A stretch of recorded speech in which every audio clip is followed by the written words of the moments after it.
The Rewatchables is brought to you by TheRinger.com, the world's greatest website, as well as the Ringer Podcast Network. Sean, you're lint. You're a flea.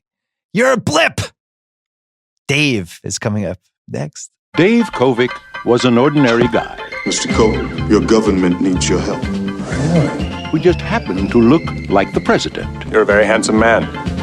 Thank you, Mr. President. Just get rid of the grin. You look like a schmuck. Dave, something has happened to the president. In a country where anybody can become president. Anybody just did.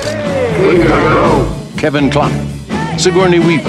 You make a nice president, Dave Kovic. Dave. Okay, let's get back to work. Whoa!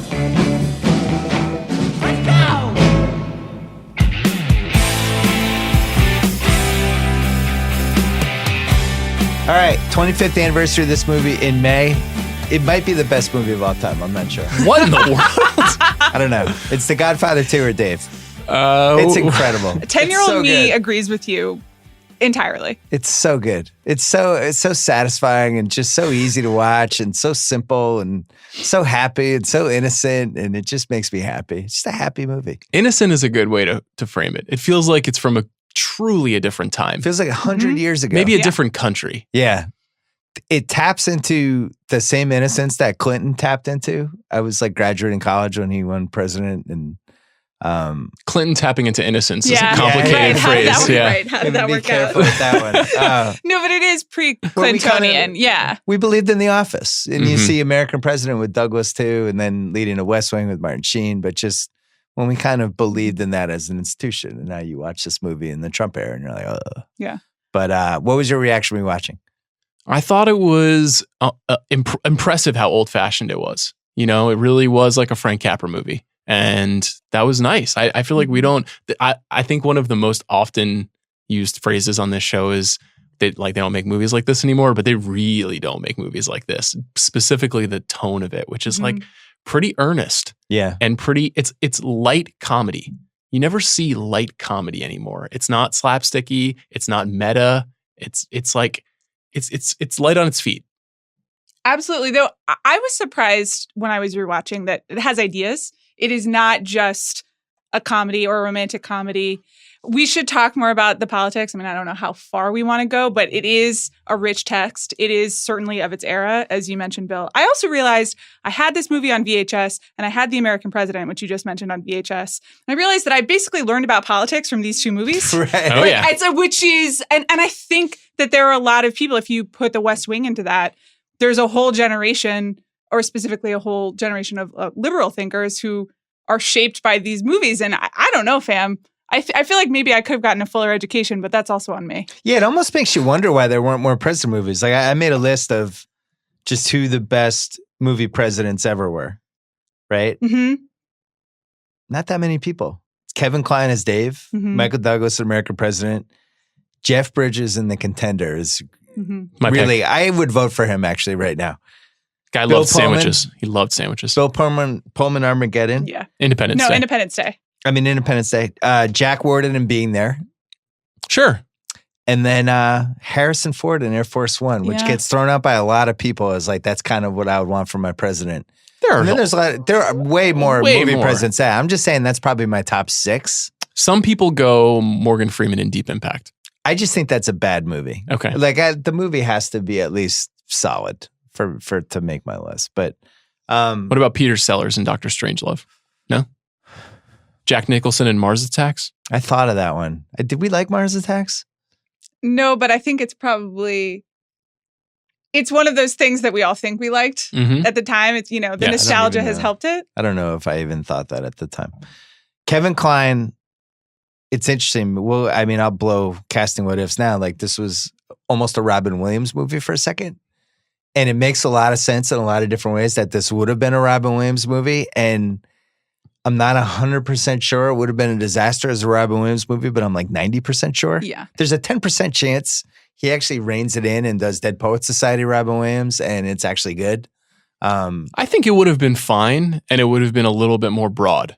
I think that there is, even though the premise is a little bit ridiculous in this movie, Kevin Kline being such a good and subtle actor makes it not this like circus show of clown ideas about American politics. You know, Robin Williams, even at his quietest, has still got that big face and he's so expressive. And you can imagine him at the beginning of the movie coming out riding that pig, and then all of a sudden you're like, what movie is this? What ridiculous movie is this? Also, how could two people look like Robin Williams? It's true. Kevin Kline has kind of a rubbery face that can fit in all over the place.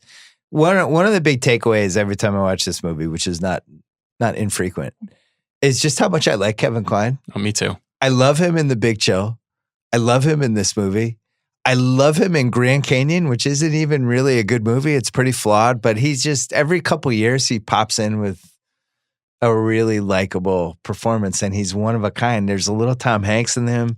It's a little bit of like the better pieces of Robin Williams. A little bit of Costner, like he's a handsome leading man, but not, I think Costner's more traditional handsome, but a little funny, little, like he could be the dad in a movie. He could be somebody who's having an affair with somebody in a movie, but it never seems like it's personal. He can adjust the dials. He can kind of turn on 20% of Robin Williams when he needs to be riding a pig or, you know, doing a traffic stop. But he can also be earnest. He can be a romantic lead, which he is for a few moments in this. He can be a villain, which, I mean, we get to see both of them, and he is quite convincing as the actual evil Bill Mitchell. It's a good role. It was so rich. You could see why movie stars wanted it, and other movie stars did want it. I'm sure we'll talk about them. I'm pretty obsessed with Kevin Kline. That's maybe a weird thing to say. We've talked about a couple of actors on our show, Amanda. We've talked about Glenn Close a lot. On a future show, we talk a little bit about William Hurt. Well, that's why the big Chill, we've been circling it as a rewatchable for a long time. And obviously Kevin Kline is in that movie too. And Kevin Kline hasn't really done the thing that William Hurt and Glenn Close have done, which is continue to try to like burnish their legacy. You know, Kevin Kline's nickname is Kevin Decline because he's turned down so many movies over the years. Kevin Kline is not in the Marvel Cinematic Universe right now. Like, he could be in one of those movies. I'm sure he's been offered them, but he doesn't take those checks. He's much more interested in doing like The Seagull on Broadway. I'd say this very hesitantly, but he seems like a happily married actor who he met Phoebe Cates and they fell in love, and both of them were like, cool, let's just have some kids. Who can blame him? Like basically stopped acting. Yes. Which I thought was fascinating because she was one of the best looking actresses of the 80s and could have had a really big career, I think, and just didn't care. And it didn't seem like really either of them cared. He does whatever movies he wants. He was never really driven by. I get the impression that he really likes the theater. He is like a theater actor through and through. So some of it is that. I think also a crucial distinction is that he was recognized a lot earlier in his career. Yes. Won an Oscar very early on. Yeah. Exactly. Which is, as we have discussed over and over again on The Big Picture, is the one main distinction between him and Glenn Close. It's very true. But I think when you have recognition and you've gotten to do what you do, then it's a lot easier to be like, no, I'm just going to do a play. Yeah. He also won for a comedy, which very rarely happens. I mean, he won for A Fish Called Wanda. So, you know, you're talking about a person who kind of achieved the unachievable at like 35. Yeah. So it probably gave him a lot of capital. You know, he's basically the star of one movie every year for 15 years. And then he kind of slowly recedes from the frame. Is this his best part, do you think? Yeah. Better than The Big Chill. Better than A Fish Called Wanda. The Big Chill, he pulls off somehow not taking it personally that Glenn Close had an affair with his friend who committed suicide in their house. And then when you put it like that, has sex with her roommate because she needs to get pregnant. And it's ridiculous. And he effortlessly pulls it off. And you totally believe the whole time. It's like, oh yeah, he should have sex with her. This would be great. They'll have a kid. That movie's so weird. It's really weird. That's a 3-hour podcast. Maybe I can't wait for it. I'm so ready for it. What about Silverado? Do you like that? Yeah. It's pretty good. Yeah. What about Kasdan? He was kind of Kasdan's guy for a little bit there. He was, and I think that's why he's in this movie, right? It wasn't a Kasdan who pushed him to do Dave. Yeah. I don't know. Kevin Kline is he's completely unique. I can't think of a leading man who is a serious Shakespearean trained actor who loves comedy, who can be romantic, who could be the president. The one thing he couldn't do is be the lead in Death Wish or something. Or maybe he could. Couldn't he though? I don't know. But it just, maybe you don't want him to be. We don't think of him that way, but those are often the people who are best in those movies when they're the most unlikely to do those Eli Roth things. Death Wish with Kevin Kline, you would have been more into? It probably would have done better than the Bruce Willis version. He said they did a story about it last year. I guess it was the 25th anniversary last May, sorry. Said he's constantly stopped on the street by people who tell him how much they love the film. Some people just call me Dave, he quipped. Recalled walking down Fifth Avenue during W. Bush's presidency when the POTUS was visiting. There was a police escort and someone said, I wish it was you. Why didn't you run? So apparently for the last 25 years, it's been a lot of, why can't you be the president? That means that movie's cut through. I think it also indicates that the movie does kind of what Amanda's talking about, which is it makes politics seem easy. Yeah. You know, it makes it seem like, and it might be like it. Well, it's possible that this movie has wisdom. We're going to talk about. Okay. Yeah. There's some nitpicks. Directed by Ivan Reitman. The great Ivan Reitman. Mm-hmm.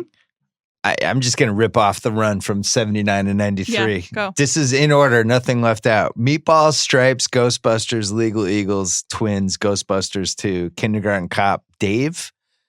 It's not all home runs, but there's no outs. Pretty high batting average. Yeah. It's doubles, triples, and home runs, and just an incredible amount of money. The cast is amazing in this movie. Kevin Kline, Sigourney Weaver, Ben Kingsley, Frank Langella. My guy. Sean has whole 3-minute monologue for Frank Langella. One of the greats.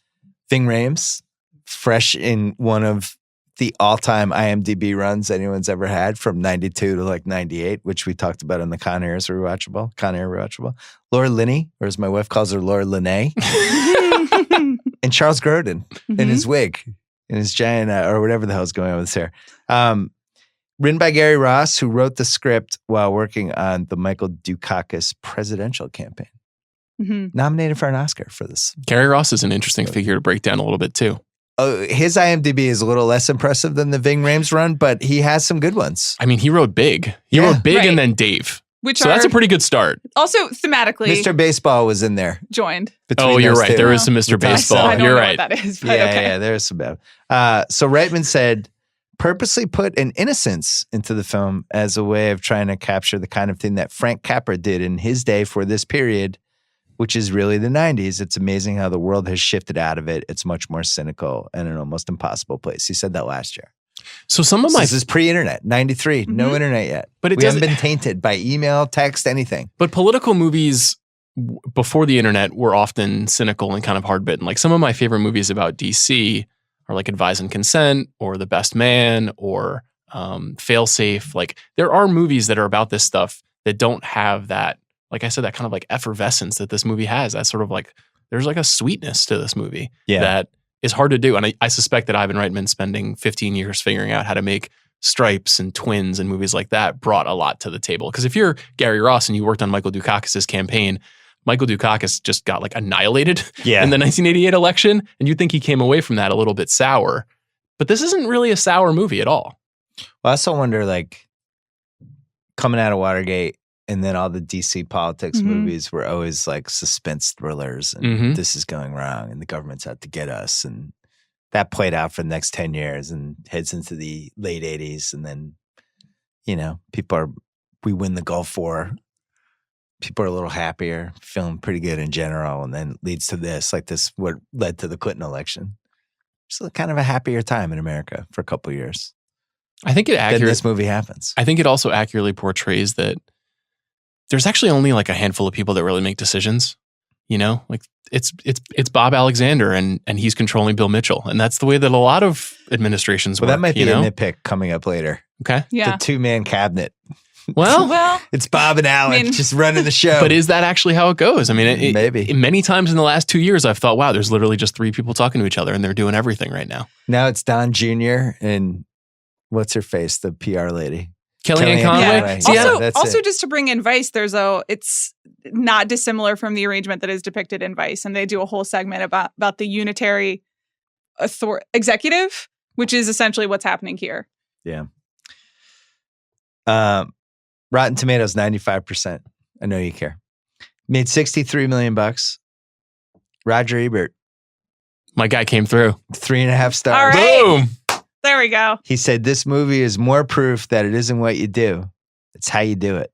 Ivan Reitman's direction and Gary Ross's screenplay use intelligence and warm-hearted sentiment to make wonderful, lighthearted entertainment. Maybe Way to you go, c- Roger. Maybe you can apply that "it isn't what you do, it's how you do it" axiom to Roger Ebert's entire career when you talk about him on this show. Listen, and respect what he did. The archives don't lie. I'm just here to tell what the archives say. It isn't about 2 stars; it's what's inside the 2 stars. Should mention Ben Kingsley's 1993. I told this to Sean earlier. Okay. Dave, Schindler's List, Searching for Bobby Fischer, Murderer's Row. What a trio. Good for him. It's like a slider trio of just Really great cheeseburger sliders. Fantastic. I'm with Sean. I don't think they make this movie anymore. Or if they do, it's a TV show. They just decide that the financial upside of the TV show is just better than a 2-hour movie. Right. And then it's what, like a network sitcom? It's like an ABC following The Bachelor, the premiere of Dave, and it's bad. Because, as Sean said, that's kind of the miracle of this movie, and especially Kevin Kline's performance is like, this premise could be a studio comedy, right? Mhm. And then it's like, oh, we got a fake president, and then it's just 2 hours of hijinks, and everyone goes on their merry way. And this does have a little more substance to it, but I think, for a variety of reasons, it would be impossible to do now in any other way than like total slapstick or satire or. Would it be impossible to do now? It might be Well, a that's movie now. right. No, I know. It's like, But it would be so extreme. Conspiracy Corner is going to be so insane. President Mitchell versus President Trump. Compare and contrast. Oh boy. I just think Bill Mitchell feels so clearly based on George H.W. Bush. And George H.W. Bush was a bureaucrat, you know, and there was a kind of like blankness to the idea of politics back then. There was like, extremism is the mode of the day. So if you made a movie right now about a president who was like kind of a prick behind closed doors, but was just real politician-y in front of the cameras, and then you replaced him with someone, it would feel odd. It would feel like out of place. That's just not what the conversation about politics is right now. Well, we had the last 2 years of Reagan, which God knows how checked out he was at that point, followed by 4 years of Bush, and nobody really knew how hands-on he was either, at least to this movie. We should mention the Clinton part of this. A big theme of this movie is the president and the first lady are pretending to have this marriage, and then as soon as the door closes, she's just really, really hates him. And vice versa, we should say. True. Well, they have contempt for each other. Yeah, they have contempt for each other. She does say, why can't you die from a stroke like everybody else? That's true. Pretty harsh. That's true. But That's he's also, he has a stroke while sleeping with another woman who is one in a long line of, quote, patriotic secretaries. Yeah, great. That's great. So, it's disrespect going both ways. True. This is also pre-Lewinsky.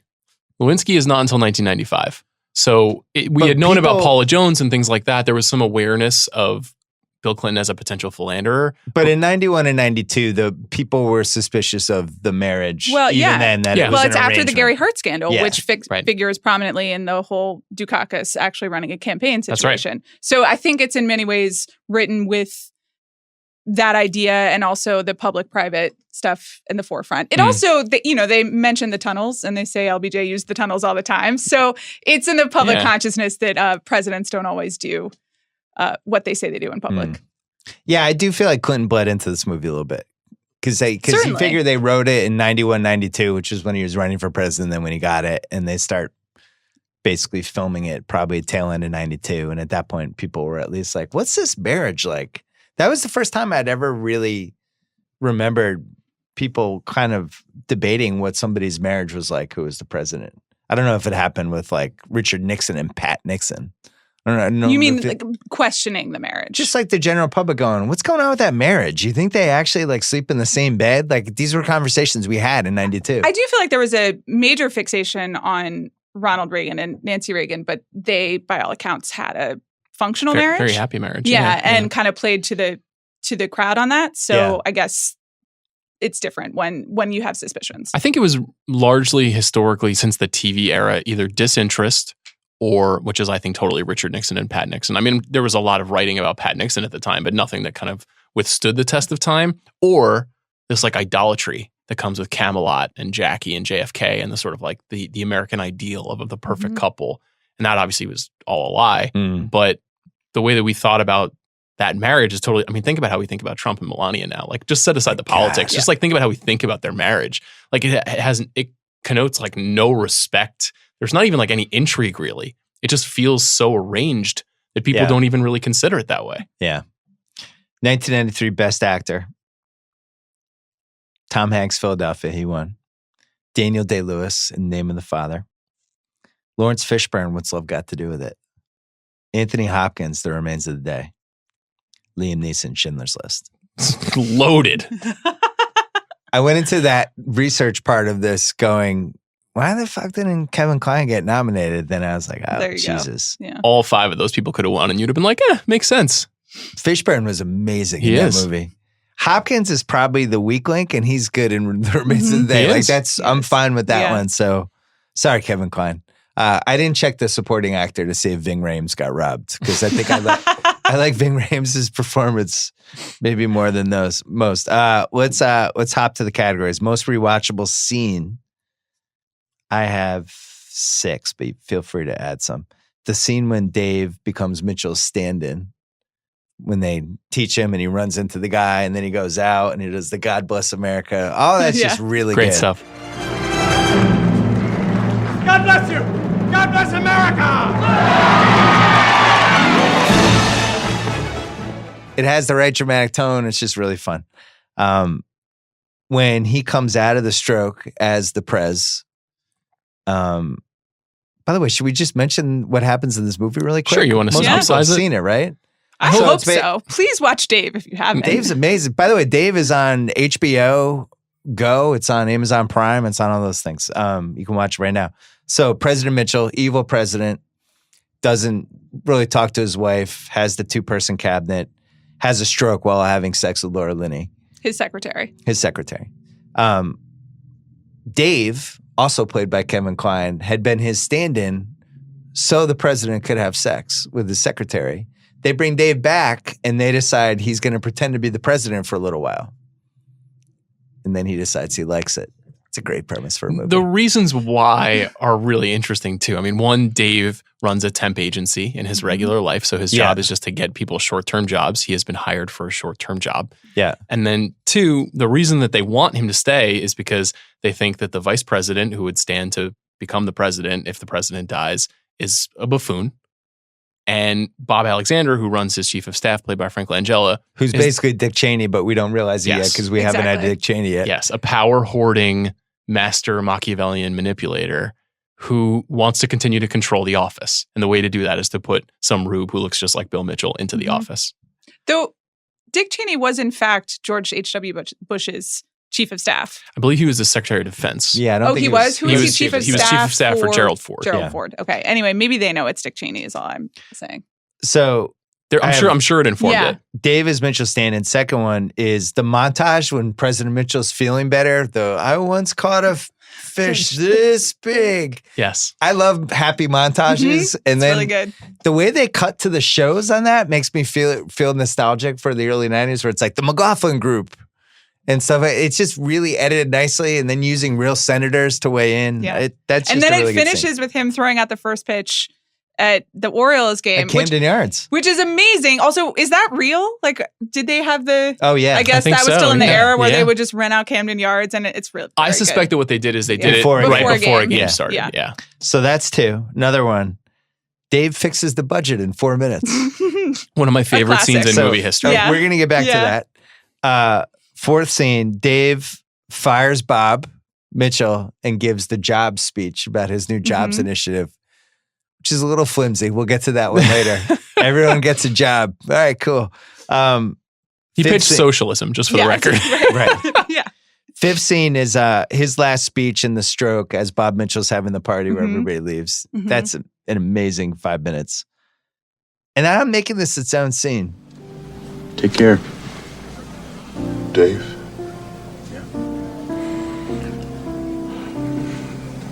I would have taken a bullet for you. That for me is the most rewatchable scene in the movie. It gets me every time. It is, I love male on male, just guys getting to that Shawshank beach hug place. It's so good. Ving Rhames, he wouldn't have taken a bullet for him or wouldn't even eat the sandwich Dave was making him. By the end of it, he's like, I would have taken a bullet for you. Great stuff. It was the I took your voice because it was Yeah. you I looked I up was to just of like, 1993. so recently, and here I am again talking to you, listening to you guys talk about men not really expressing their emotions. I have one more. So good. Okay. When Dave and Sigourney Weaver are pulled over by the cops That was where I was going sing, He does the Club Med routine, and I then they left it out sing 'cause Tomorrow. Her voice is so bad in it, I left it out. But it's I knew great. I knew That's you'd bring the it up, point. so I was fine. It's only a day Away, but bum bum bum. Tomorrow, tomorrow, we love you. Tomorrow, you're only a day away. Thank you. Thanks. It makes me laugh every time. And then when the cop kind of flashes the flashlight in Kevin Kline's eyes, be like, is he drunk? And he's just like, I'm okay, and just keeps singing. The comedic timing is really perfect. And also, I basically hate live singing, so that I'm picking that as my favorite scene. Shows you how well they convey it. So that's your most rewatchable scene? I think so. I love the montage. It's very hard to turn down the montage because, and, you know, when he throws his arms up at the end on the mound, very exciting. But yeah, What do I'm you going have? with the. This is a nominee, but it wouldn't be my pick. But when they visit the children's homeless shelter, Great when he goes to talk to the little and kid. he goes Yeah. down and sit to talk to the little kid, I was like, wow, this is really hokey, and Yeah. it's working really Yeah. well on Yeah, me right yeah, now. yeah, yeah. When he tells the press to walk away, guys, not now. Like, it's just really effective. It's just, you have to be a great actor to make that stuff not seem schmaltzy. And Robin Williams definitely botches that scene. Yeah. I mean, well, the magic trick alone is just like, you know, handkerchiefs everywhere. yes, exactly. It would have been so Yeah. over the top. So I'm going with, I would have taken a bullet for you. If it is not considered a scene, I go with the fixing the budget in 4 minutes. Yeah. Basically, it starts out, he realizes there are delinquent defense contracts that they're still paying the people who haven't delivered the thing. And it's like, well, what if we don't pay them? That saves $23 million a month. And they're like, yeah, I guess we can do that. It's like, all right, cool. Start adding stuff. He has to get to $650 million to save the homeless. Then he's like, hey, so here's this car marketing campaign we have. So we're spending $47 million to make people feel better about a car they already bought. Why are we doing that? They're like, I don't know. Cool. There's another 46. Yeah. And then 3 minutes later, he's like, carry over the 656. I'm like, yeah, Dave. It's so crazy. I love that scene. Can we play the moment when he says, I don't want to tell some 8-year-old kid he's got to sleep in the street because we want people to feel better about their car? Yeah. Do Oh you my want to God. tell them that? And the Secretary of good. Commerce. No, sir. No, I sure don't. So we're spending $47 million so that somebody can feel better about a car that they've already bought? Yes, sir, but I wouldn't characterize that way. No, I'm sure that's important, but I don't want to tell some 8-year-old kid that he's got to sleep in the street because we want people to feel better about their car. Do you want to tell them that? No, sir. No, I sure don't. Such a great scene. And you're right. And the cabinet's amazing. rooting for it. By the end, they're like, yeah, we did it. Everyone's cheering. Right, when they walk and they're all exiting the meeting and they're all like shaking his hand like, Mr. President, well done, Great job. sir. Great job. Makes that Yeah. office look so easy. So, I love that scene. Can I just ask, like, isn't it possible that balancing the budget is this easy? Oh, boy. That if we looked at all the pork that's in every bill in the goddamn U.S. Congress and we were like, just strip it out, wouldn't we be able to get like $1 billion out in the drop Seems of a like hat? we could. Yes, totally. Though you now sound like every person on talk radio right now, which is Yeah, sort of that's the fundamental problem of it. And you're just Yeah. going to do it to pick your causes and not. I mean, that's True. the thing. True. I mean, it's great because he cuts a lot of money to help the homeless, which is something that I think, I don't want to speak for you guys, but we all agree that that's a good thing to do. But I wish it would happen in LA. yeah, I agree with you entirely. But it is, What I want to do is When you spend tease more it money out- on people feeling better about their cars. I feel like that's something we're missing in this country right now. Also, like, did we really have a campaign that did that? I don't. It must How be did that get based on approved? something. It must be can I based on just say, something. like a personal anecdote? My husband recently got a new car and wasn't feeling great about it. And I found myself performing this service for free in my real life. So that is something that you can do for the people Yeah. in your life. And we don't That's have why to you're spend family. $43 million. It cost on it. $47 million emotional dollars. Yes, Yeah. it does. Hey, Hulu is paying some of the league's best players a lot of money to do some pretty crazy stuff. Joel changed his name from The Process to Joel Hulu has live sports Embiid. Damian Lillard got a tattoo that says Hulu has live sports. Clearly, they really want you to know that Hulu has live sports. Hulu plus live TV offers 60 plus live and on-demand channels, tons of shows, movies, exclusive originals. Get rid of cable, switch to Hulu plus live TV for only $45 a month. Watch your favorite teams and the biggest games all season with no cable required. Watch on the go and on all your favorite devices. Restrictions apply. Learn more at Hulu.com. Some of the movies we do on the Rewatchables end up on Hulu every once in a while, as well as The Bachelor, Survivor. I think Is The Challenge on there? Can't remember. You're asking the wrong Some guy. of the You got to ask shows I like on 28-year-old Hulu. me. Check out Hulu. All right. What's aged the best? The cameos are just tremendous. I just wrote down some of them. Oliver Stone, Tip O'Neill, Jay Leno, Arnold Schwarzenegger, the McLaughlin Group, early Camden Yards like 2 years in, Ben Stein, Paul Simon, not the politician, that goes on and on. It feels like a movie that is very 1993, which I like. It's only missing like the fake SNL sketch where like Phil Hartman's doing Kevin Kline. That as, would like, have been the good. last piece, but it feels like very trapped in that year. So that'd be one. If you've ever seen the look on someone's face when they get a job, like that whole riff just gets me. It's a good one. I like when Kevin Kline does that. The Quentin Hillary Perils we mentioned. The soundtrack / music is really good and happy and just kind of perfect. Also feels completely of a moment. Yes. It reminds me of when we did The Firm and the score in that movie where you like, Right. you just don't, they don't do those kinds of scores I feel anymore. like they've stolen the music from this movie and put it in other movies. Maybe in other trailers. Yeah, or trailers or whatever. Bob Alexander, we'll get to him later. Just a phenomenal Iconic villain. character. They show the Kevin Kline Sigourney Weaver wedding photo next to his bed, and it's basically their ice storm photo, but they hadn't done the ice storm yet. It's really weird. Watch for it. It's aged spectacularly. He's even got the sideburns. Oh, it's that's like, great. Whoa, ice storm. Yeah. Foreshadowing of a movie that we all love. And then last but not least, for me, and you guys can feel free to add, the Kevin Kline Ving Rhames scenes. You're really emotional about great. this. Yeah. It's so good. Do And you Ving wish you had Rhames- like a body man? What's going on I here? just love Ving Rhames in this movie. Okay. And that he plays like Marcellus and the Kiss of Death guy and all these crazy characters later. And he's just this straight out thing. I love when he's like, sweaters would make my neck look too thick. Oh yeah. That You just could That part wear a is tie. sweet. Should I get a It's sweater good. vest? It's a sweet friendship. Anything else age the best for you guys? I think And DC always. Any movie with DC. I read the a bit Monument, all that people stuff I saying that enjoy. this is one of the only movies that realistically portrays what it's like to drive around DC. And most of the time when you have a movie set in Washington, DC, it's like, and then we went from Potomac to this street, and that would be virtually impossible. It's something we point out in nitpicks with New York all the time in movies. And that this one is an accurate rendition of that. Yeah, they don't go that many places, so that might be part of it. I is don't he's know. I've just never moving lived in between- DC. Yeah, So I couldn't say. What else? Anything? I mean, can Kevin Kline's performance be a part of this? Sure. I just think, we have kind of established this, but he just walks a fine tonal line in this that not many people could pull off, and is basically its own brand of comedy that we haven't what's really this movie seen with- that much of. What's this movie with Richard Gere as Dave? Oh, no. Boring. No way. I mean, he's Richard Gere. I wish him well, but I don't want to vote for Richard Gere for president or kind of What if arrange this my life. Movie right now, who's playing Dave that you feel the best about? Who's playing? So you need a guy who's about 50 years old? Is that what you're looking? 45, 50? I was going to say, we should talk about their ages. He could gray the hair a little bit. Yeah. I think they're in their 40s. I think max. Kline, Okay. I think Dave is supposed to be younger than Mitchell in this movie. Because Definitely. they gray Yeah. his hair. So he's Definitely. supposed to be like 10 years younger. Affleck? No. I don't think he is the most trustworthy face, although maybe that makes him a perfect politician. I don't know if he could pull off the humor well enough. Affleck? Oh, I disagree. I think he's hilarious. Could Yeah. you pull that like hail to the But are Yeah, we trying I think to, so. Are we I trying think to so. do the Really? same Yeah. type of humor What has he that's done? more? What has he been funny in?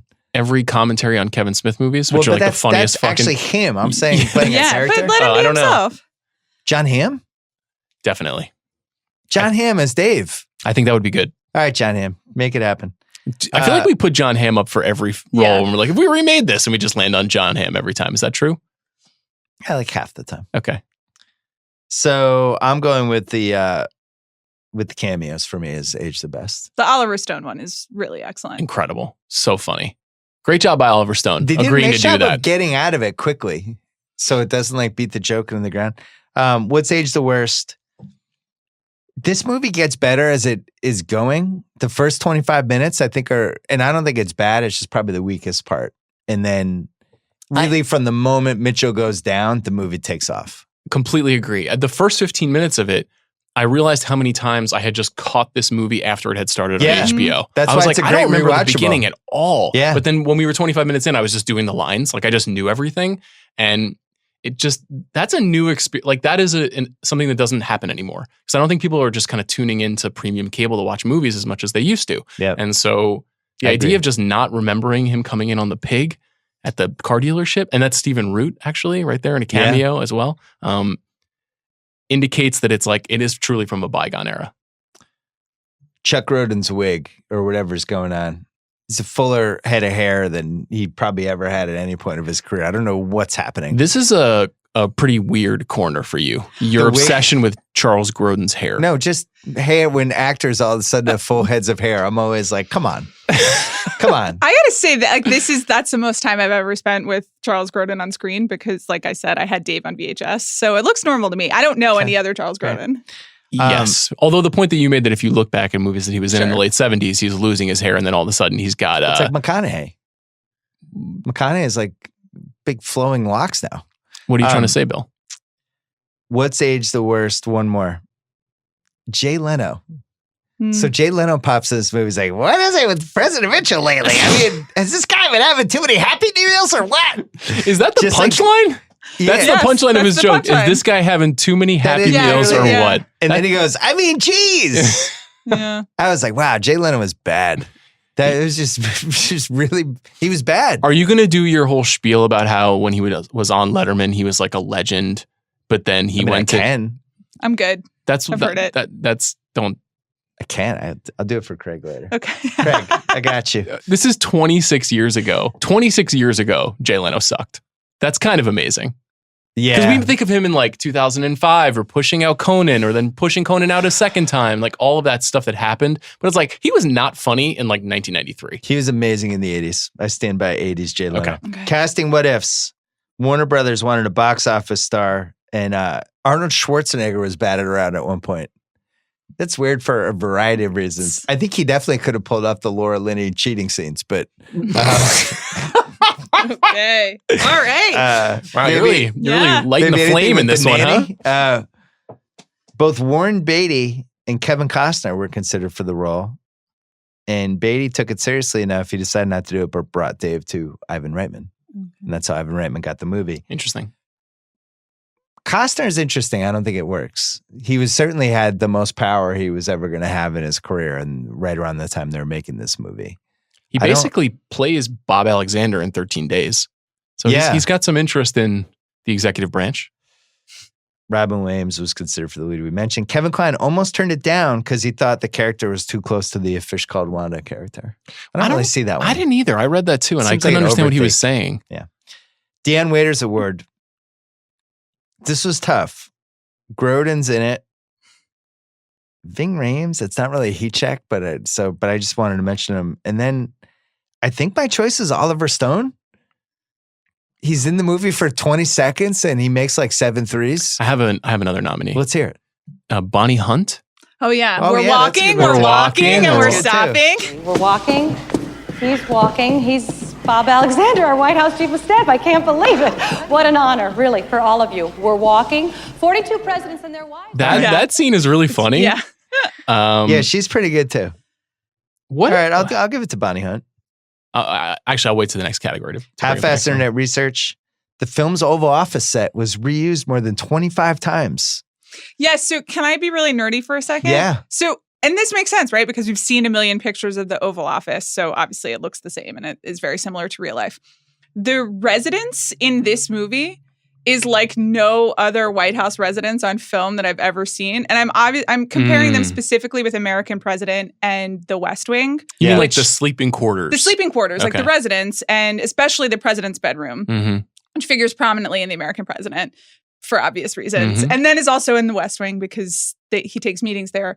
It's not surprising that 2 Sorkin projects have the same West Wing bedroom, obviously, but it's the exact same. And so when I was watching this again, I was like, wait a second, that's not what the president's bedroom looks like. It's totally different. That's all. Which is nicer? Well, I would say that the Sorkin one looks a bit more livable. This one's quite large. I don't know what they're doing with the spatial relationships in it. I thought it was pretty jamming. It was like full of red velvet. Yeah, but the bed's like really, really far from all the other furniture. I know. I always wanted to have a bedroom like that. Okay. There was like a living room. Do gymnastics in the middle of it? Yeah, sure. Okay. Who knows what I'll get into in that bedroom, Sorry. you know? Jesus. The Pelican Brief, Hot Shots Part 2, and Absolute Power among the movies filmed in there in the 90s. Hot Shots Part 2, when are we doing that on Rewatchables? Never. Did Bill Clinton approve of this film? I'm sure. Definitely. Yes. Yeah, this gives like hope and optimism to the office of the presidency. Right. He gave Ross a framed script, which he had autographed, writing that it was, quote, funny, often accurate lampooning of politics, and then gave Gary Ross a picture of himself holding a Dave mug. He's like, I really liked that Laura Linney scene. That was great. Can't really trust any time Bill Clinton says he likes something because he's sort of famously full of shit. So Barack Obama once told Kline, I love Dave. I love watching it when I'm depressed because you make it look so fun. You make it look so easy. I think if our current president saw the movie, he'd be rooting for Mitchell. Barack Obama quote. Did Barack Obama say the last part, or did Kevin Kline say the last part? Kevin I read Kline this saying what Barack Obama said. I know, to but him. I felt like the quote. I read this too, and I felt like the Obama quote ended with like it could be fun, and then Kevin Kline added the other part. I mean, I don't know. That's a punctuation issue, but I think there's something weird about Barack Obama saying, I like this movie because it made that job seem fun. It's like he did that job for 8 years. Yeah. Who cares what a movie has to say about it? He knows better than anybody what it's actually like. You think Kevin Kline's full of shit? Barack Obama, are we sure he was good? A musical based on the movie opened in 2018. Oh, so President Mitchell's stroke. Apparently this really happened.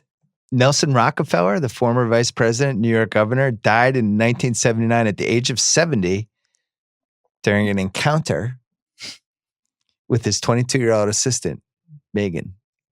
I thought you were going to say the part where they had a substitute president for a while, but no, wasn't I would like to talk about that. Happened. But Rockefeller wasn't in office, though, was he? I don't think he was in office when this happened. Who knows? I think that scene of a politician having a stroke while having sex with his younger assistant is inspired by Nelson Rockefeller. But I don't think that we ever found a Nelson Rockefeller lookalike and then brought him out in front of the people of New York and said, hey, look, it's Nelson Rockefeller. That part did not happen. Okay. But Woodrow Wilson, 1919. This is good. I feel like I'm in history class with Dr. Bill. 2 years into his second term, stroke, semi-paralyzed, partially blind, mentally incapacitated. This is crazy because I never really knew this to an extent that a century later, it's still not completely known how bad he was incapacitated. 25th Amendment had not been ratified yet. So instead of just passing the presidency on, his wife took the presidency for the last 2 years. This seems like the greatest 100 years ago Hulu series we could have, basically. Right? Hulu. We talked about Hulu earlier. Get on this. The Woodrow Wilson story. I'm in on this. The first lady in 1919 taking things over. Should we end the pod and open final draft up? What do you want to do? So they added the scene where Dave and the first lady were presidential impersonators late in the shoot. He didn't buy that. Reitman didn't buy that those two would click like that. He felt like they needed something leading to that scene. Yes. Which makes sense because you can't go from like, I hate you to you're a stranger to, hey. Totally. And maybe I should say this for nitpicks. I would argue that I love that scene. It's my most rewatchable scene. But I would argue that the Sigourney Weaver character still turns around pretty quickly. It's just like he makes her a sandwich and then she's like, why don't we just keep this coup going for a while? I don't know. But think of it this way. You're in a relationship and it's going bad. There's something native about the person that you're drawn to, that you're attracted to. There's a reason you're in the relationship. But the person has changed and they've gone crooked and you lose your connection to them. And then someone comes along who is the sweet and decent version, maybe even the better version of the person you fell in love with in the first place. Who looks exactly like him. Who looks exactly like him. Mm-hmm. And he appears before you and he seems attracted to you. I don't know. That seems like a good situation. We can talk about the relationship aspect about this as well. But I don't totally disagree with you, or I at least understand the mental tricks that her mind is playing to be like, sure, why not? This sandwich is great. And we sang together. And I don't want to think about the fact that my real legal husband is in a coma, like under the tunnels somewhere. So let's do this. That's fine. But the part where she's like, what if I gave you one more shot to be the president and issue major legislation? And also, she's at that point complicit in it, which we'll talk more about the legal ramifications of this plot. I don't know. That guy balanced the budget, though. Why not trust him? Very freaking likable. That was before they made up. He balanced the budget. Yeah, that's true. We do live in a world where, like, somebody falls in love with Ted Bundy on death row and ends up showing up and having kids with him. I mean, like, you can't. I get the attraction. You can't figure out what happened. I understand the attraction. I'm just wondering about the part where she just, signs on to the illegal. Maybe she saw something operation in that shower that she just. Oh yeah, she wanted more we're going to talk about. We that should too. discuss that. But right. also, she also watched list. and she learned that this guy knows how to do magic too. Think about how fun that would be. I understand why she's drawn to him. Wouldn't it be weird if you guys were observing your spouse in a situation and you knew your spouse didn't do magic and then they just did a magic trick for a child? Wouldn't you be like, what the fuck was that move, bro? Like, when did you learn how to do magic? They're together for 30 years. I have no idea. Last internet research thing. Ivan Reitman's wife and son are the wife and son of Vice President Nance, as he's being sworn at the end. The son is Jason Reitman, who became a famous director. So you can look for Jason Reitman in the announcing. All right, Apex Mountain. Kevin Kline? So this is objective, coming right? off. This is not personal is, opinion. It's when did objective. he have the most power? When did he have the most success? When was his career going the absolute best? So you could say a fish called Wanda, but now you have this. So you have that coming off this. I would say he has more power after this. I think it's Grand Canyon. Because he's already got an Oscar, but it's not so far removed from his Oscar. This is like 5 years after the Oscar. Grand Canyon's a movie about somebody that made a wrong turn leaving a Laker game. Yeah, it's my life every goddamn day when I drive home on the 101. It's like, oh shit, I should have taken that left. Uh-oh, guys are coming at me. It plays on every fear of everybody leaving the Staples Center that there's a detour and then you just don't know what's going to happen. I vote yes, you guys vote no. Frank Langella? Oh my God. Is this where we talk about Frank Langella? We can talk about him right now. Frank Langella, my actorly god. Frank Langella has been a lot of different guys over time. I mean, Frank Langella in the 70s was Dracula. He was like a hit Dracula. That's how I know him. In a Dracula movie. So I saw that movie in the theater, Amanda. I'm not sure. Great. I mean, he was the star of Mel Brooks' first movie, The 12 Chairs, which is a really good movie that not a lot of people have seen. I would encourage people to buy the Mel Brooks Blu-ray set. It's fucking amazing. It's like $50 for all of Mel Brooks' movies. He's on a Showtime show right now, and he's really good in it. It's called Kidding.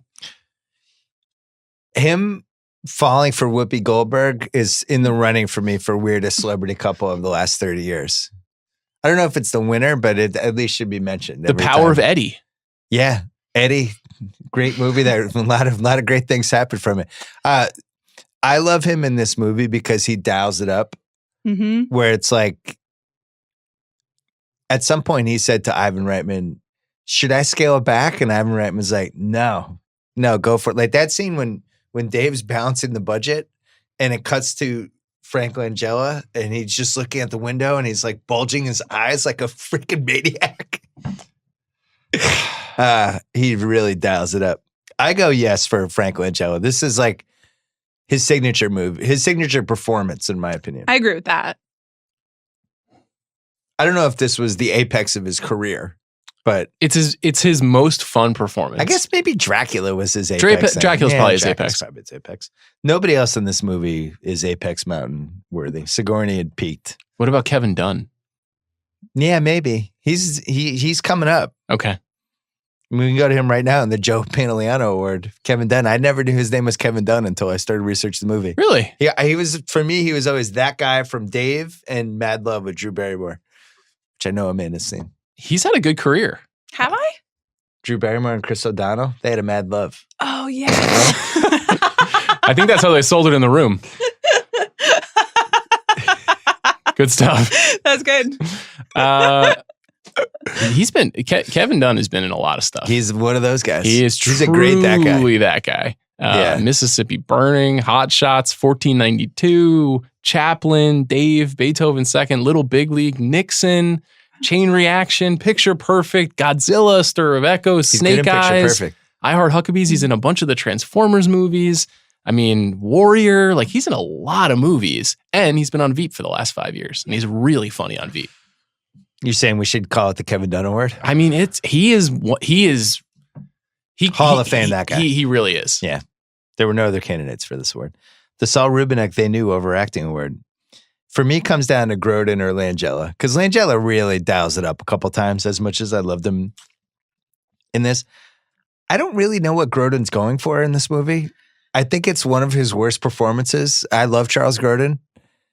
I don't really get it. Is this guy like partially brain damaged? Is he, what is going on with Murray? I think he's just really stressed out.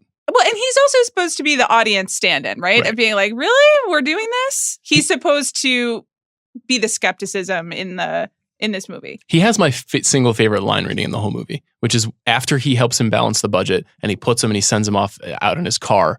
And then Grodin says, "Get out of here as fast as you can."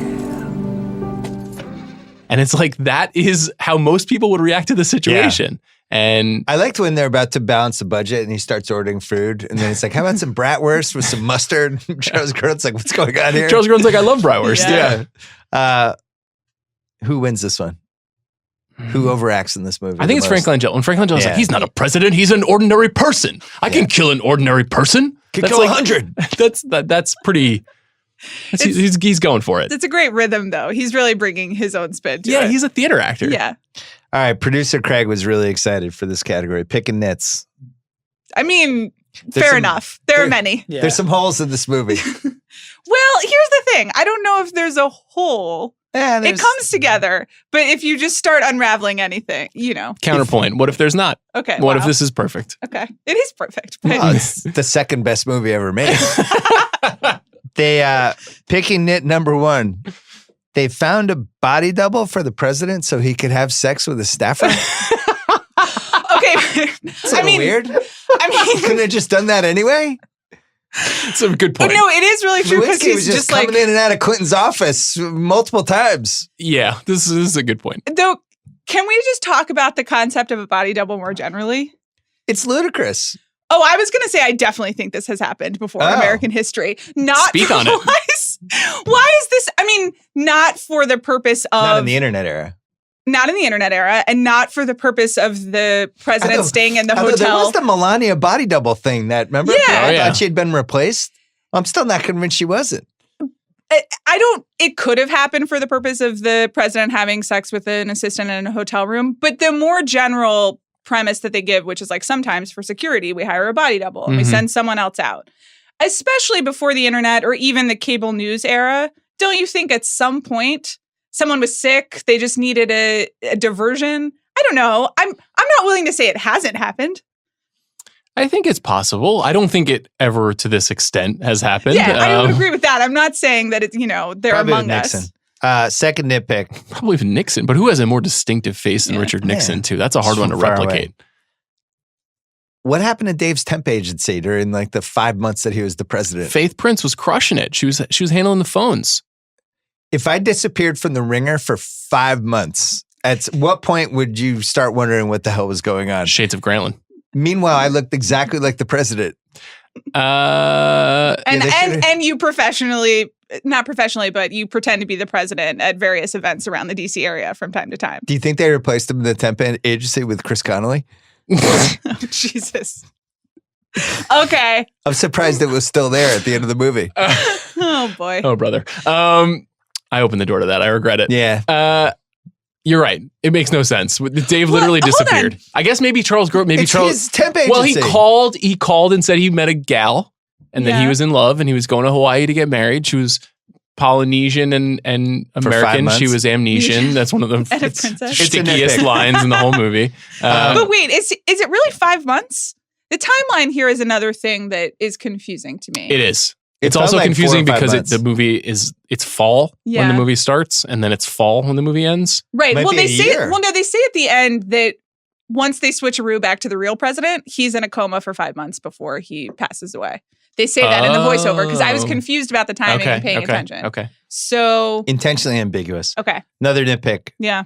Mitchell's stroke coma. A lot of people knew about that. Never leaked out. No rumors. Yes, this is the major thing. Let's talk about the payouts. Okay. So the payouts are Extremely low. You always need to ask for more, people. 50K, No. 50K, 100K, and one doctor asked to be the head of the CDC. This is what we learned in the conversation between Alan and Bob Alexander. That's just not enough money. The president had a stroke on top of his secretary, Yeah. and people know about it. You know how much money the National Enquirer would pay for that? That's a $5 million scoop. That's the biggest story in the history of American politics. It's a slight hole. Another one that I've noticed on the 74th time I watched this movie.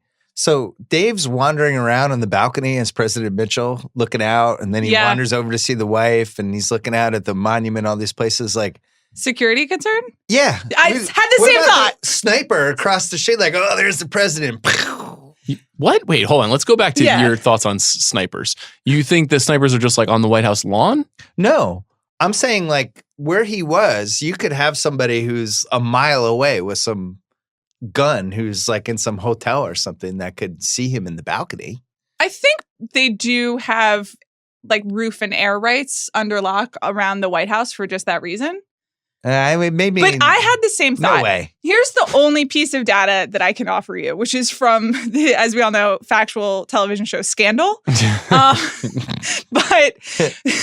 on Scandal, they would be out on that same balcony a lot. Like they used the Truman balcony in a way that makes me think that maybe the first family actually can use it. They have the security things down. I don't know. Seems sketchy to me. Or maybe if any readers no one's know paying the attention actual to the deal security in this balcony, concerns. Yeah. Email us. This is really not my biggest concern in terms of nitpicks about a movie in which the president has a stroke and a guy who looks like him becomes the president. I'm just going through my list. All right.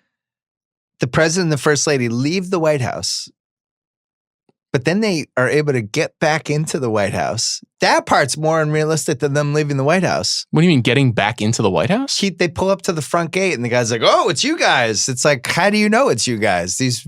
Somebody who looks like the president. What if it's not them? Well, it's not them because it's certainly not him. It's certainly not him. Bad security. Yeah. President Mitchell's jobs program. What was it exactly? Everyone gets a job? Everyone who wants one. It was the Oprah plan. It's you also get a car. The New and you Deal. get a car. How about that? Well, they make a direct comparison to FDR. I would say that this is probably the most unrealistic part of this movie. I think if a president came forward and said, every citizen of the United States will have a job under my plan, that person would be destroyed. That is not something that I don't think. They laugh initially that they're like, oh my God, what is this guy? And then he does if you've ever seen the look on somebody's face the day they finally get a job speech. Let's play that. If you've ever seen the look on somebody's face the day that they finally get a job, I've had some experience with this. They look like they could fly. And it's not about the paycheck. It's about respect. It's about looking in the mirror and knowing that you've done something valuable with your day. And if one person can start to feel that way, and then another person and another person, then pretty soon all these other problems that we're facing may not seem so impossible. By the end of that speech, the press is in. Mm-hmm. Yeah, great job, Mr. President. Everyone should get a job.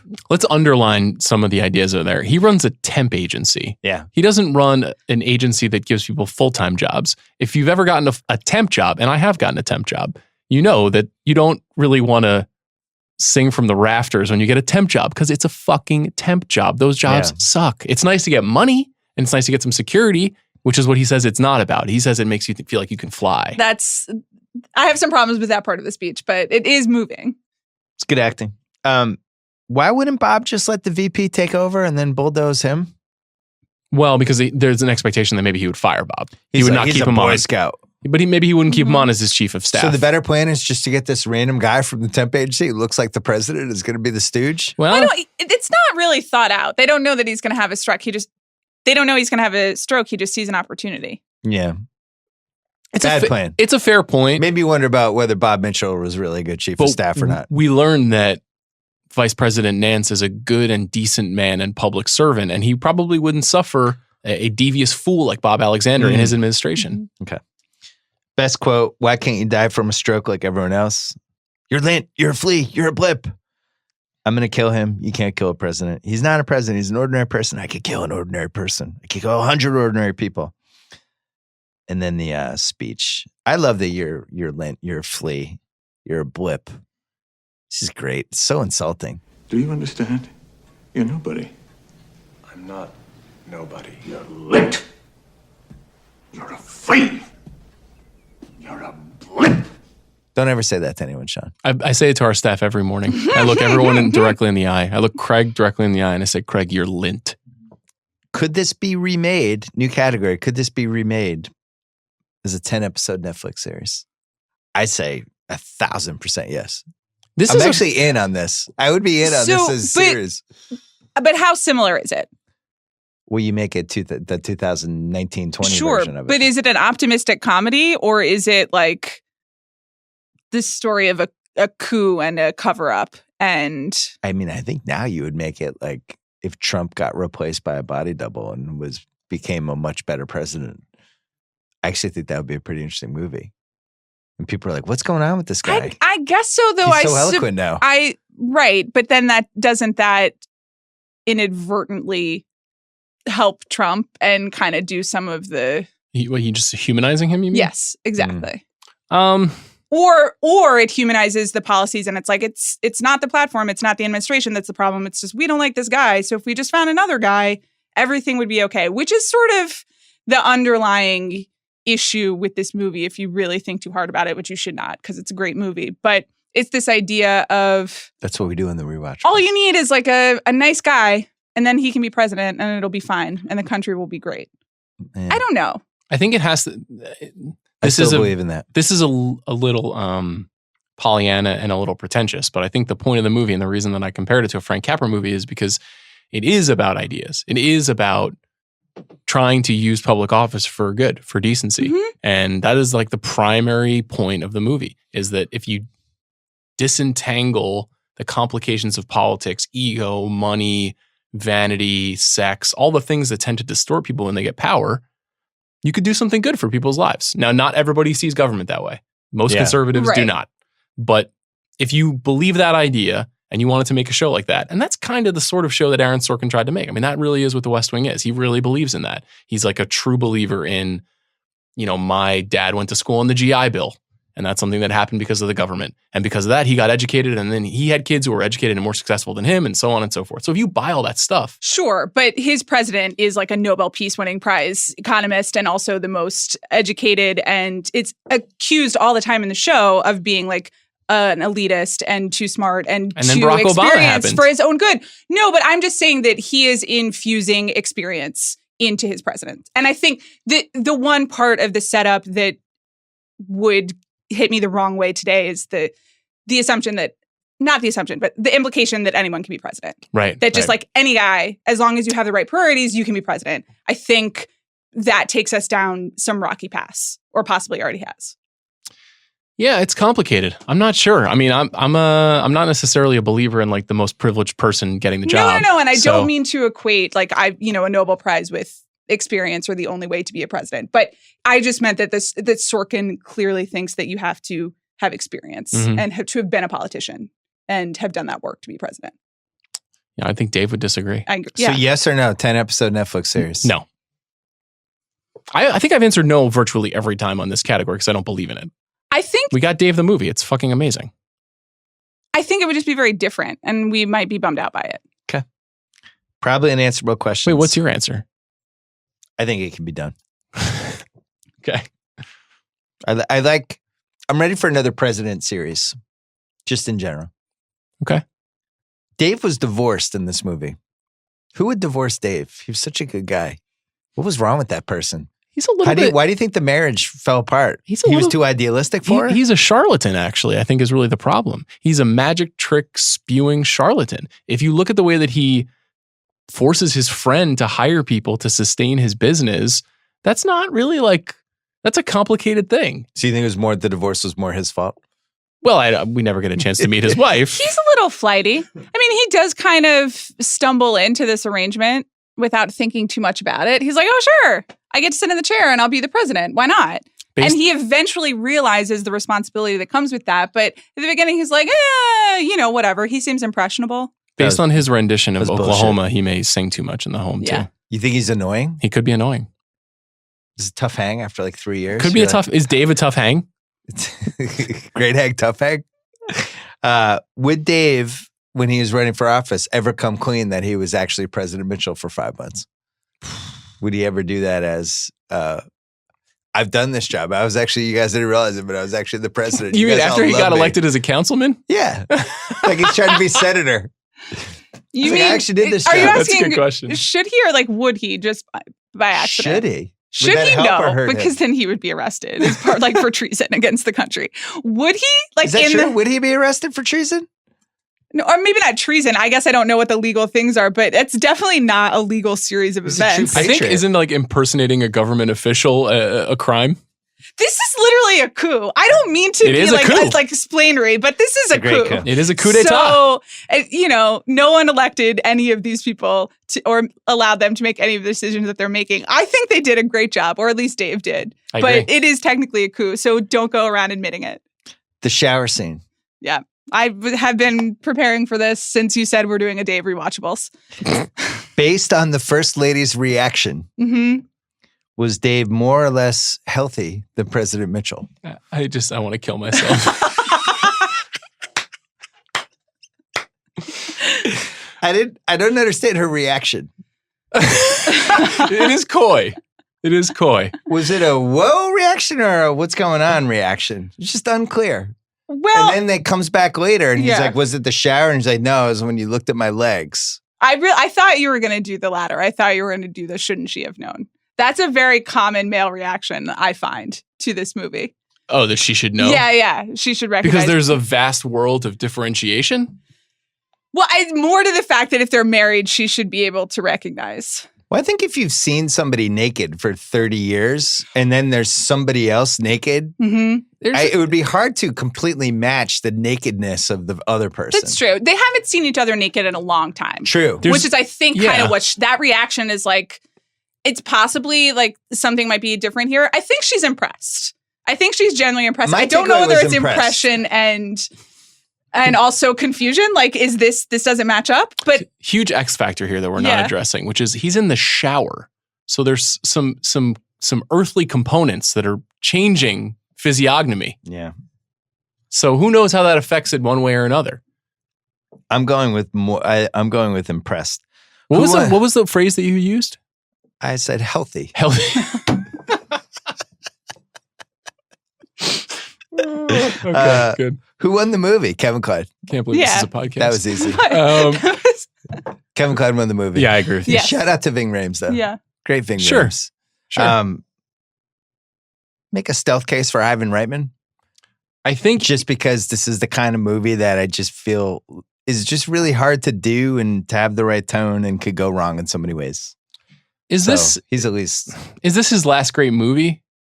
And that's not to besmirch the movies that came after this, but he made like a lot of movies. Like if you have Stripes and Meatballs and Ghostbusters and Twins and Kindergarten Cop, like that is for 80s like fun comedy that is crowd pleasing and memorable. That's a pretty incredible resume. But then after this, like he makes some movies like 6 Days and 7 Nights and Evolution, and it gets a little bit less impressive as he gets stopped older. really directing as much. I think after this, he did Junior in '94. No bueno. And then I don't know. He's had made like $1 billion at that point. He does also have a style that was very specific to a time period, as we have discussed throughout this podcast. And this is kind of the last confluence of those events. He made 2 really interesting movies this decade that are I don't think will ever be rewatchables, but they're kind of funny, like him trying to get back to a time. No Strings Attached and Draft Day. 2 movies that if they were released in like 1986 and 1988, probably would have been huge hits. Which one was No Strings Attached? That's the Is that Mila Mila Kunis, Kunis? Ashton Kutcher, yeah. Did we ever decide which one was better between that one and the Ashton Kutcher one? That is the Ashton Kutcher one. What was it? Ashton the other Kutcher one? and- Ashton Kutcher and Natalie Portman. Yes, Sorry. yes. And Mila Kunis and Justin Timberlake are friends with benefits. I believe that No Strings Attached with Natalie Portman and Ashton Kutcher is better. I think my wife Yeah. my wife and daughter like both of those movies. I think they've aged really nicely. No Strings Attached is written by Liz Merriweather, who created New Girl. the original script of that movie, which I read for some reason before it came out. It was going around. I read it was as well. really funny. It was called Fuck Buddies. Yeah. And it was really a good movie, or it could have been a good movie. Also, appearing in No Strings Attached, Kevin Kline. That's right. Guys, let's just be honest with ourselves. Okay. We all like No Strings Attached. It's pretty good. It's pretty good. It's not Dave, but it's pretty good. You're in safe hands with Ivan Reitman. Like, he's never made a bad movie. Everything he makes is kind of entertaining. It's just Dave transcends something. I'll go further. I've liked a couple Ashton Kutcher movies in my day. Wow. I liked A Lot Like Love. I thought it was really good. Is that the one with Amanda Peet when they drive and Chicago's playing? Music in Yeah, that movie. it's good. That's my wife's favorite random rom-com movie. I saw that movie on a date with a girl who I was dating right before my current wife. So that's I thought you were dating your current wife. I thought you were dating my only wife, my beloved, singular, truly only wife. I thought you've been with your wife since like fourth grade. Were you on a break? No, it was not fourth grade. Seventh grade? I think A Lot Like Love came out in my junior year. 05? No, is it 05? Yeah. What movie am I thinking of then? Sean cheated on his wife with Okay. A Lot All Like right. Love. Please, This is no. crazy. No. What is the movie I'm thinking of? If it's What not With A Lot Ashton Like Love. Kutcher? This is Or so Amanda awkward. Peet? That movie wasn't like 1998? No, I don't think so. No, it turns out I've ruined my marriage on this podcast. Shit. Lot Like Love had the Aqualung song. I don't even remember That, A Lot Like Love. Oh, what's the movie? I never wait, run a mom before. what's the movie with Claire Forlani? Is that A Lot Like Love? No, that's the movie you're thinking of. What's that movie? I don't know, but A Lot Like Love is Amanda Peet. Mm-hmm. I don't remember what happens in the movie. I just remember the Chicago scene. Hold on, we're gonna find out what movie I'm talking I about. think you would really like that movie. Which one? I think you would really A like Lot Like Love? I've Yeah. seen it. I No, just but don't mean, that's remember a what rewatchable. happens. I'm Okay. thinking of Boys and Girls What's that movie? with Freddie Prinze and Jason Biggs. Wow. That's the movie I saw Okay. on a date, 1998. Tough beat. It's a good save. Tough beat. As your attorney, I like what you did there. Oh, my I don't remember goodness. Freddie Prinze and Jason Biggs. Well, you maybe weren't going on as many dates as I was back then. I was killing it. 1998. Loser with Jason Biggs is a movie that has not aged well. I would say that's aged top 5 worst out of. But that had a great soundtrack, and I really liked that movie when it came out. And now it's like I don't even think it could be. Are we just doing Jason Biggs movies Yeah, now? Jason Biggs. You seen Best American friend. Pie? That's a great one. 20-year anniversary coming That's up this right. year. Yeah. Might be on the rewatchables Wow. for all we know. Wow. Who What can a say? tease. Interesting Who could rewatch. Yeah. That's it for Dave. We've ended Sean's marriage. Sheesh.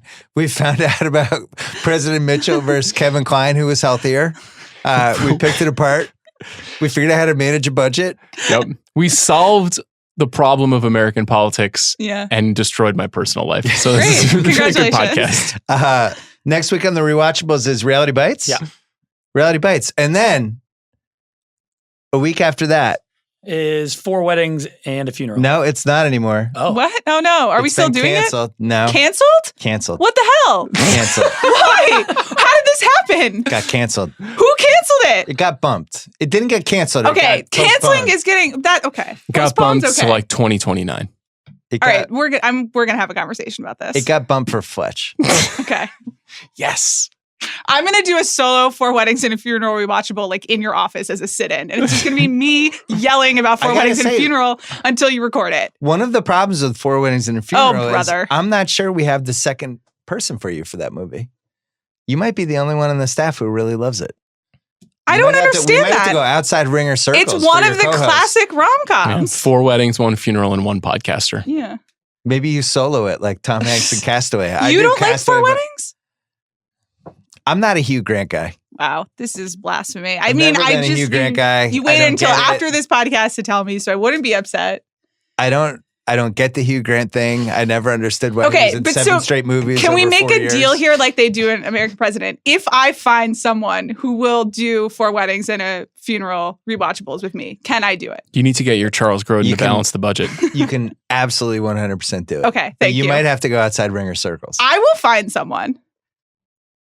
This is like I'm fired up about Fletch, so I don't Yeah. really give a Yeah. shit. I'm Fletch is gonna be angry. amazing. I'm angry, but I have it planned, so it's going to be okay. All right.